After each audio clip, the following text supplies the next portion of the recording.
આકાશવાણી સમાચાર અમિતા વાંઝા વાંચે છે. સૌપ્રથમ મુખ્ય સમાચાર. પ્રધાનમંત્રી નરેન્દ્ર મોદીએ કહ્યું કે શ્રી રામલલ્લાની મૂર્તિની પ્રાણ પ્રતિષ્ઠા એ માનવીય મૂલ્યો અને આદર્શોની પ્રાણ પ્રતિષ્ઠા છે. પ્રધાનમંત્રીએ સમગ્ર દેશવાસીઓ વતી અયોધ્યામાં શ્રી રામલલ્લા મૂર્તિ પ્રાણ પ્રતિષ્ઠા વિધિ વિધાનનું નેતૃત્વ કર્યું. શ્રી રામલલ્લા મૂર્તિ પ્રાણ પ્રતિષ્ઠા અનુષ્ઠાનને દેશ સહિત વિશ્વભરના હિન્દુ સમુદાયના લોકો ઉત્સાહથી ઉજવી રહ્યા છે. રાષ્ટ્રપતિ દ્રૌપદી મુર્મુએ નવી દિલ્હીમાં પ્રધાનમંત્રી રાષ્ટ્રીય બાળ પુરસ્કાર 2024 એનાયત કર્યા. કેન્દ્રીય ગૃહમંત્રી અમિત શાહ આવતીકાલે ગાંધીનગરમાં નેશનલ ફોરેન્સિક સાયન્સ યુનિવર્સિટી ખાતે centre of excellence in digital ફોરેન્સિક્સનું ઉદઘાટન કરશે. અને પ્રજાસત્તાક દિવસની પરેડમાં આ વર્ષે નવી દિલ્હીમાં કર્તવ્ય પથ ઉપર કુલ 26 ઝાંખીઓ ભાગ લેશે. સમાચાર વિગતવાર. પ્રધાનમંત્રી નરેન્દ્ર મોદીએ કહ્યું કે શ્રી રામલલ્લાની મૂર્તિની પ્રાણ પ્રતિષ્ઠા એ માત્ર પ્રાણ પ્રતિષ્ઠા નથી, પરંતુ માનવીય મૂલ્યો અને આદર્શોની પ્રાણ પ્રતિષ્ઠા છે.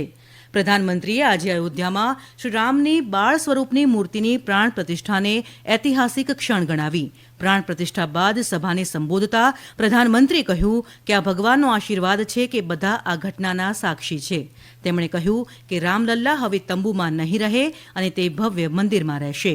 પ્રધાનમંત્રીએ એ વાત ઉપર પણ પ્રકાશ પાડ્યો કે ભગવાન રામના અસ્તિત્વ અંગેની કાનૂની લડાઈ દાયકાઓ સુધી ચાલી અને તેમણે આ ન્યાય કરવા બદલ ભારતના ન્યાયતંત્રનો આભાર વ્યક્ત કર્યો. શ્રી મોદીએ કહ્યું કે રામ દરેક માટે છે, રામ સર્વસ્વ છે. પ્રધાનમંત્રીએ કહ્યું 22મી જાન્યુઆરી 2024ની તારીખ આવનારા વર્ષો સુધી યાદ રાખવામાં આવશે, કારણ કે આ તારીખ એ નવા કાળચક્રનો ઉદ્ગમ છે.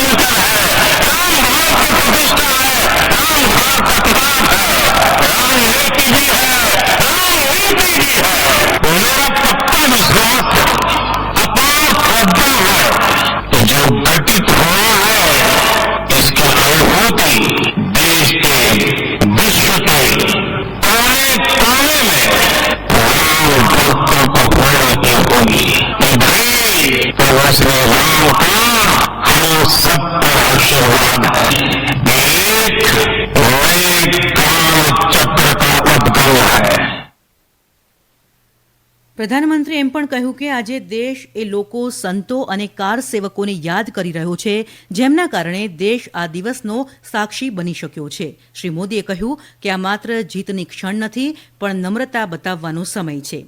પ્રધાનમંત્રી નરેન્દ્ર મોદીએ મંદિર પરિસરમાં જટાયુની પ્રતિમાનું અનાવરણ કર્યું. પ્રધાનમંત્રીએ કુબેર ટીલા ઉપર ભગવાનની શિવના પ્રાચીન મંદિરમાં પૂજા અર્ચના કરી. ઉપરાંત શ્રી રામ જન્મભૂમિ મંદિરના નિર્માણ સાથે જોડાયેલા શ્રમિકો સાથે પણ વાતચીત કરી.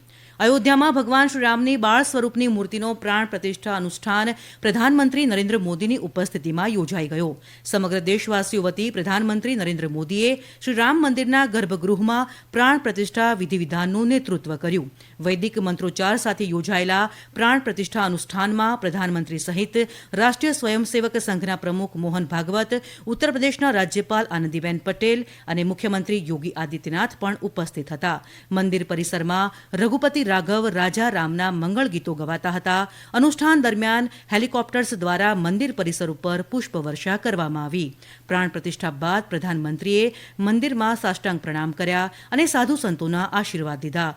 વધુમાં પ્રધાનમંત્રીએ પ્રાણ પ્રતિષ્ઠા અનુષ્ઠાન દરમિયાન લીધેલા 11 દિવસના ઉપવાસને ચરણામૃત લઈ પૂર્ણ કર્યા. આ અગાઉ ગોવિંદગીરી મહારાજ, મુખ્યમંત્રી યોગી આદિત્યનાથ અને રાષ્ટ્રીય સ્વયંસેવક સંઘ પ્રમુખ મોહન ભાગવતે સમારોહમાં સંબોધન કર્યું. સમારોહમાં દેશના બધા જ પ્રમુખ આધ્યાત્મિક ધાર્મિક પંથના પ્રતિનિધિઓ તેમજ ફિલ્મ જગતના નામી કલાકારો, અગ્રણી ઉદ્યોગપતિઓ ઉપસ્થિત રહ્યા હતા. રાષ્ટ્રપતિ દ્રૌપદી મુર્મુ અને ઉપરાષ્ટ્રપતિ જગદીપ ધનખડે અયોધ્યામાં રામ મંદિર પ્રાણ પ્રતિષ્ઠાના આજના દિવસે દેશવાસીઓને શુભેચ્છા પાઠવી છે. અયોધ્યામાં શ્રી રામ મંદિર પ્રાણ પ્રતિષ્ઠા નિમિત્તે કેન્દ્રીય મંત્રીઓ અને ભાજપના નેતાઓએ આજે નવી દિલ્હીમાં વિવિધ મંદિરોમાં પૂજા અર્ચના કરી. અયોધ્યામાં શ્રી રામલલ્લાની મૂર્તિ પ્રાણ પ્રતિષ્ઠાના સમારોહને દેશ સહિત વિશ્વભરના હિન્દુ સમુદાયના લોકો ખૂબ ઉત્સાહથી ઉજવી રહ્યા છે. ભારતમાં ઇઝરાયેલના રાજદૂત નાઓર ગિલોને શ્રી રામલલ્લા પ્રાણ પ્રતિષ્ઠા સમારોહ પહેલા ભારતના લોકોને શુભેચ્છાઓ પાઠવી. તેમણે વહેલી તકે મંદિરની મુલાકાત લેવાની ઈચ્છા વ્યક્ત કરી. ન્યૂયોર્કમાં ભારતીય સમુદાયે ભગવાન રામના ચિત્ર સાથે ટાઇમ્સ સ્ક્વેરને રોશનીથી ઝળહળાવ્યું અને તેમના સાંસ્કૃતિક વારસા અને જીવંતતાની ઉજવણી કરવા માટે રામ ભજનો ગાયા. જ્યારે ઓવરસીઝ ફ્રેન્ડ્સ ઓફ રામ મંદિરના સભ્યોએ આજે ન્યૂયોર્કના ટાઇમ્સ સ્ક્વેર ખાતે લાડુનું વિતરણ પણ કર્યું. ઉપરાંત પ્રાણ પ્રતિષ્ઠા સમારોહ પહેલા ન્યૂજર્સીના મોનરોમાં ભગવાન હનુમાનજીની 25 ફૂટની પ્રતિમા ઓમ શ્રી સાંઈ બાલાજી મંદિર અને સંસ્કૃતિ કેન્દ્રમાં લગાડવામાં આવી. લંડનમાં પણ બ્રહ્મઋષિ મિશન આશ્રમ ખાતે પ્રાર્થના અને ઉજવણીનું આયોજન કરવામાં આવ્યું. સીતાજીના પિયર જનકપુર અને નેપાળમાં પણ વિવિધ ધાર્મિક કાર્યક્રમો યોજાઈ રહ્યા છે. દિવાળી પર્વની જેમ લોકોમાં ઉત્સાહ જોવા મળી રહ્યો છે. અયોધ્યામાં આજે થયેલ શ્રી રામલલ્લાની મૂર્તિ પ્રાણ પ્રતિષ્ઠા અનુષ્ઠાનની ગુજરાતમાં ઉત્સાહ અને ઉમંગ સાથે ઉજવણી કરવામાં આવી. દ્વારકા અને સોમનાથ જેવા મંદિરના નગરો અને અમદાવાદ, વડોદરા અને સુરત જેવા શહેરોથી લઈને આદિવાસી જિલ્લાઓના ગામડાઓ સુધી સમાજના તમામ વર્ગના લોકો જય શ્રી રામના નારા સાથે ભવ્ય શોભાયાત્રામાં જોડાયા હતા. લોકોએ મંદિરોમાં પણ પૂજા અર્ચના કરી વિવિધ ધાર્મિક વિધિઓ કરી. ગાંધીનગરમાં પ્રધાનમંત્રી નરેન્દ્ર મોદીના સ્વર્ગસ્થ માતા હીરાબાના ઘરે વિશેષ ભજન સત્સંગનું પણ આયોજન કરવામાં આવ્યું. મહારાષ્ટ્રના મુખ્યમંત્રી એકનાથ શિંદેએ અયોધ્યામાં રામ મંદિરના પ્રાણ પ્રતિષ્ઠા પ્રસંગે હૃદયપૂર્વક ખુશી વ્યક્ત કરી. થાણેના કોપિનેશ્વર મંદિરમાં પ્રાણ પ્રતિષ્ઠા સમારોહના સાક્ષી બન્યા પછી પત્રકારો સાથેની વાતચીતમાં તેમણે જણાવ્યું કે મંદિરનું ઉદ્ઘાટન દરેક રામ ભક્તના સ્વપ્નની પરિપૂર્ણતા દર્શાવે છે. શ્રી શિંદેએ વધુમાં કહ્યું કે ભગવાન રામના તેમના જન્મસ્થળ ઉપર મંદિરની રાહ 5 સદીઓ સુધી ચાલી. તેમણે એમ પણ કહ્યું કે અયોધ્યામાં ભવ્ય રામ મંદિરનું નિર્માણ શિવસેનાના સ્થાપક બાળાસાહેબ ઠાકરે અને આનંદ દિઘે બંનેનું સ્વપ્ન હતું. તેલંગાણામાં પણ આજે વિવિધ કાર્યક્રમો યોજાયા. પંજાબમાં આજે ગુરુદાસપુર, મનસા, પઠાણકોટ અને ખરાદ સહિતના કેટલાક વિસ્તારોમાં વિશાળ શોભાયાત્રા યોજવામાં આવી. છત્તીસગઢ અને કર્ણાટકમાં પણ શ્રી રામલલ્લાની મૂર્તિની પ્રાણ પ્રતિષ્ઠા પ્રસંગે ધાર્મિક કાર્યક્રમો યોજાયા. આ સમાચાર આપ આકાશવાણી પરથી સાંભળી રહ્યા છો. રાષ્ટ્રપતિ દ્રૌપદી મુર્મુએ આજે નવી દિલ્હીમાં બાળકોને તેમની અસાધારણ સિદ્ધિઓ બદલ પ્રધાનમંત્રી રાષ્ટ્રીય બાળ પુરસ્કાર 2024 એનાયત કર્યા. કળા અને સંસ્કૃતિ, બહાદુરી, નવીનતા, સમાજ સેવા અને રમતગમતના ક્ષેત્રમાં તેમની અસાધારણ સિદ્ધિઓ માટે દેશના તમામ પ્રદેશોમાંથી પસંદ કરાયેલા 19 બાળકોને આ એવોર્ડ એનાયત કરવામાં આવ્યા. પ્રધાનમંત્રી નરેન્દ્ર મોદી આવતીકાલે પ્રધાનમંત્રી રાષ્ટ્રીય બાળ પુરસ્કાર વિજેતાઓ સાથે વાતચીત કરશે. પુરસ્કાર વિજેતાઓ 26મી જાન્યુઆરીના રોજ પરેડમાં ભાગ લેશે. કેન્દ્રીય ગૃહમંત્રી અમિત શાહ આવતીકાલે ગુજરાતના ગાંધીનગરની નેશનલ ફોરેન્સિક સાયન્સ યુનિવર્સિટી ખાતે centre of excellence in digital ફોરેન્સિક્સનું ઉદઘાટન કરશે. આવતીકાલથી શરૂ થઈ રહેલી ત્રિદિવસીય પરિષદનું આયોજન નેશનલ ફોરેન્સિક સાયન્સીસ યુનિવર્સિટી અને ઇન્ડિયા સોસાયટી ઓફ ક્રિમિનોલોજી, રાષ્ટ્રીય માનવ અધિકાર આયોગ, રાષ્ટ્રીય બાળ અધિકાર રક્ષણ આયોગ અને ગુજરાત રાજ્ય માનવ અધિકાર આયોગના સહયોગથી કરવામાં આવ્યું છે. પ્રજાસત્તાક દિવસની પરેડમાં આ વર્ષે નવી દિલ્હીમાં કર્તવ્ય પથ ઉપર કુલ 26 ઝાંખીઓ ભાગ લેશે. રાજ્યો અને કેન્દ્ર શાસિત પ્રદેશોમાંથી 16 ઝાંખીઓ, મંત્રાલયો, વિભાગો અને સંસ્થાઓની 10 ઝાંખીઓ કર્તવ્ય પથમાં ભાગ લેશે.